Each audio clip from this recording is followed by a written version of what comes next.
দিয়াৰ মাজত মই মিনহাস লৈ আহিছো এটা গুৰুত্বপূৰ্ণ খবৰ মুখ্যমন্ত্ৰী হিচাপে দিল্লীৰ মুখ্যমন্ত্ৰী হিচাপে আজি আতিশী মাৰ্লিনাই শপত গ্ৰহণ কৰিব বিয়লি 4:30 ৰাজভৱনত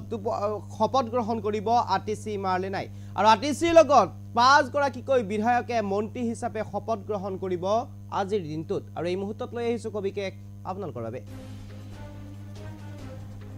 মুখ্যমন্ত্ৰী হিচাপে আজি শপত গ্ৰহণ কৰিব আতিশী মাৰ্লিনাই আজি বিয়লি 4:30 দিল্লীৰ মুখ্যমন্ত্ৰী হিচাপে শপত লব মাৰ্লিনাই ৰাজভৱনত উপৰাজ্যপালৰ বাসগৃহত অনুষ্ঠিত হ'ব শপত গ্ৰহণ অনুষ্ঠান আতিশীৰ লগত 5 গৰাকী বিধায়কে মন্ত্ৰী হিচাপে শপত গ্ৰহণ কৰিব দিল্লীৰ কনিষ্ঠতম মুখ্যমন্ত্ৰী হ'ব আতিশী মাৰ্লিনা বিজেপিৰ সুষমা স্বৰাজ আৰু কংগ্ৰেছৰ শিলা দীক্ষিতৰ পিছতেই হ'ব দিল্লীৰ তৃতীয় গৰাকী মহিলা মুখ্যমন্ত্ৰী মাৰ্লিনা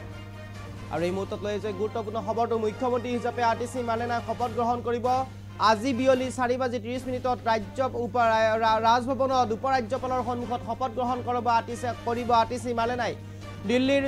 মহিলা মুখ্যমন্ত্ৰী তৃতীয় গৰাকী মহিলা মুখ্যমন্ত্ৰী হিচাপে শপত গ্ৰহণ কৰিব এইগৰাকী আটাইতকৈ কনিষ্ঠতম মুখ্যমন্ত্ৰী হিচাপে পৰিগণিত হ'ব আতিশী মাৰ্লিনা আৰু যেহেতুকে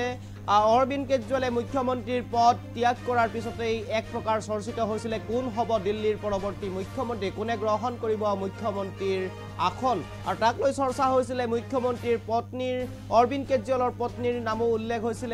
লগতে আপৰ নেতা এইগৰাকী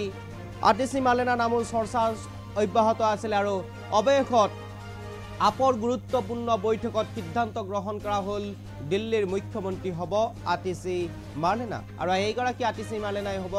কনিষ্ঠতম মুখ্যমন্ত্ৰী দিল্লীৰ আটাইতকৈ আৰু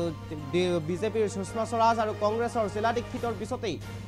আতিশী মাৰ্লিনা আপৰ হ'ব কনিষ্ঠতম তৃতীয় গৰাকী মহিলা মুখ্যমন্ত্ৰী আৰু এইগৰাকী আতিশী মাৰ্লিনাই আজি